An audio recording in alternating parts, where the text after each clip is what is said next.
Oui, allô Hugo. Salut Charlène. Dis-moi, le prochain sujet, c'est sur le réemploi.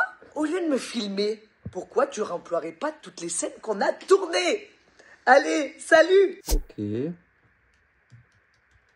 Aujourd'hui, pour le prochain sujet, je vous présente un chantier vraiment spécial. Allez, go. Salut Hélène, comment tu vas? Salut Charlène, ça va bien et toi? Où est-ce que tu es aujourd'hui? Ici on est à Toulouse, au bord de la Garonne, donc ici c'est la Scope 314. On est un atelier d'architecture, menuiserie, spécialisé dans le réemploi. Et c'est qui tes clients? Ouais, mes clients, ça va être un tiers public, un tiers pro et un tiers particulier, c'est assez bien réparti. Est-ce que tu aurais pas un petit projet à nous partager? Ouais, bien sûr, je t'emmène de suite là-bas. Donc ça, c'est un projet qu'on a réalisé pour une boîte de BTP à Toulouse. Ils avaient vraiment une volonté de concevoir leur mobilier à partir des déchets de leurs propres usines.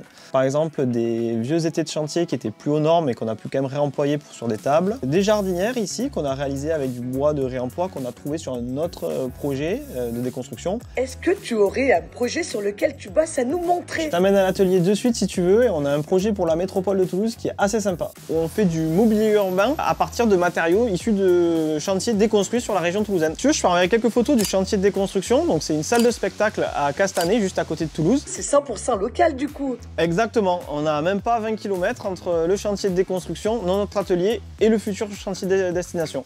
Bon, tu me montres un peu le process? Tout à fait. Donc ça, c'est le bois qu'on a récupéré. On commence, on les prédébite, préparés à la bonne longueur. On les envoie dans la machine. Elle nous permet d'avoir justement les 4 côtés qui soient bien d'équerre. Une fois qu'elles sont passées ici, on passe avec l'acier onglé. Ça vient de faire la dernière découpe pour être à la bonne longueur. Les trous qu'on préperce ici pour pouvoir l'assemblage à la fin qu'on fera avec les tiges filetées. Donc comme je t'ai dit, c'était du bois de réemploi, ce qui fait qu'il y a des petits impacts qui sont restés sur le bois. L'idée là vraiment, c'est d'arriver à le corriger pour qu'il n'y ait pas d'imperfection sur le bois. On le ponce, on le sature et on finalise l'assemblage, prêt à être installé sur les piétements métalliques qui sont aussi de réemploi. Tu peux me montrer à quoi ça ressemble à la fin?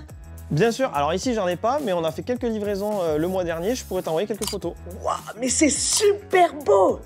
Est-ce que tu travailles souvent avec des artisans? Bah écoute, nous ça nous arrive assez souvent de travailler avec des artisans. Des fois ils ont des marchés où on leur demande de faire du réemploi.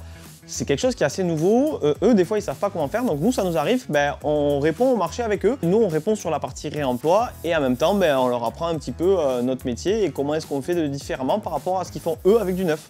Eh bien, en tout cas, merci de nous avoir fait voir ton atelier là. Merci Charlène, à bientôt. Allez, ciao!